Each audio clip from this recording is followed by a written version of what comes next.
And think about it. If you want to control a population, control its food supply, right? I mean, we're in this world where every little entitlement and desire is defined as a need or a human right, and people are protesting for it. Yet at the same time, we're quietly letting ideologically driven political leaders threaten what is a very real right to and need for reliable, affordable food supplies. So this latest attack on food production that we're reading about comes from Ireland, where the government's proposing the slaughter of 200,000 dairy cows in an effort to reach EU climate change targets. Now, the climate impact of culling these animals is going to be negligible at best, but the impact on Irish consumers and food producers is going to be immediate and harsh. I mean, dairy products, they're infused into most European food supplies. The slaughter of these cattle is going to immediately raise prices on most food items. It's probably going to put a lot of producers out of work and not going to do a bloody thing for the environment.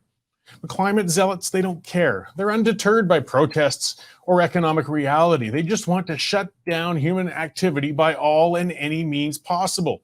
You're not talking about rational, reasonable people here.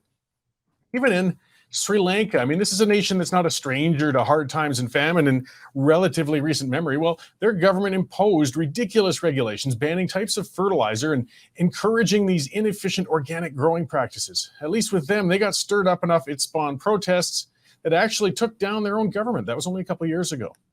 But still, the push doesn't stop. In the Netherlands, the state's been at war with its own farmers since 2019, when nationwide protests were spawned by nitrogen and ammonia bans at the expense of the agricultural producers.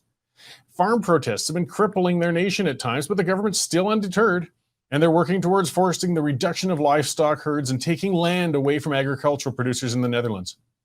And hey, don't think it's just happening overseas, guys. Canada isn't far behind. The Trudeau government suggested a 30% reduction in fertilizer use by agricultural producers. I mean, if such a reduction would deeply cut into crop outputs, and the notion sparked a quick backlash from Canadian agricultural producers.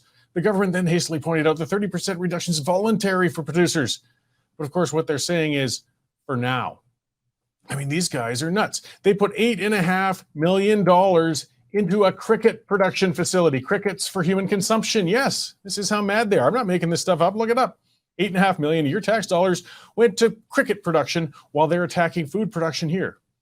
We're being governed by zealots. Don't expect rationality to come from Ottawa anytime soon. Justin Trudeau desperately wants to be respected on the world stage. He knows his intellect isn't going to get him there, so he's hoping his actions as a climate crusader will garner him the international adoration he wants to revel in. He knows nothing of supply chains, food needs, or agricultural production. I mean, think about it. Canada is led by a man whose servants shop for him and chill his favorite cereal bowl in the mornings while he tries to pick out cute socks for the day.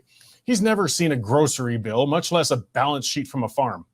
But he's in the position to control our food supplies. Think about that. NGOs and environmental groups feed the agenda further. The Suzuki Foundation, yes, David Suzuki and his foundation with his many, many homes, just came out against domestic beekeeping. Yes, because domesticated bees, as far as they're concerned, are a form of unnatural livestock, and they might pressure wild bee populations. Yeah, aside from the honey they produce, domestic bees are sort of an integral part of crop pollination for agricultural producers. Bees are actually rented by farmers for this purpose. Their crop yields will go down if they don't have these bees. Suzuki and his ilk don't care. They aren't pro-environment. That's what we got to get driven to people's heads. They are not pro-environment. They're anti-human. Big difference. They want to drop world populations, and they don't care what it takes to do it. Arguably, I guess, a reduced world population would ease environmental pressures on the planet, whether from, the reduction in trash, water contamination, emissions, sure, fine. But reducing the efficiency of food production isn't going to reduce the world's population or improve the environment. It's just going to make populations desperate, hungry, and impoverished. The most environmentally friendly populations on the planet are all in the richest nations. Blue bins, emission reduction plans, comprehensive waste management, those are all luxuries developing nations lack. We take them for granted here. Having a low birth rate is also a luxury only afforded to wealthy nations. In developing nations, people need large families in order to survive and sustain a retirement. In developed nations such as ours, we need immigration to counter our low birth rates. Developing nations are also forced, of course, to use inefficient food production means such as slash and burn farming and burning high-emitting fuels from wood to coal to even animal dung to cook their food sometimes. If we want to slow or even reduce human population growth, the path is through economic development for developing nations. Make them rich enough to afford to be nice to the environment and stop breeding like we've been able to. To do that, they need reliable, plentiful energy and food supplies. and they need to become wealthy enough to cut back on breeding. In other words, they need to do the opposite of what the environmentally fanatical nations are pushing them to do. They don't need more windmills. They don't need organic farming.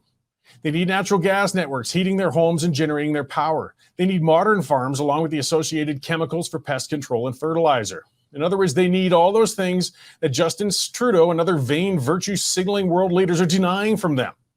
Canada has abundant resources, and not only will we not expand development of them for ourselves, we're also being prevented from exporting them to those nations that need them most. The environmental movement's hit new, revolting extremes. It's working basically to starve populations into what they think is going to be a greener new world, and it won't come. The alarm bells are ringing now, guys. Are we going to act and reverse this madness and food reduction, or are we going to wait until the starvation actually sets in?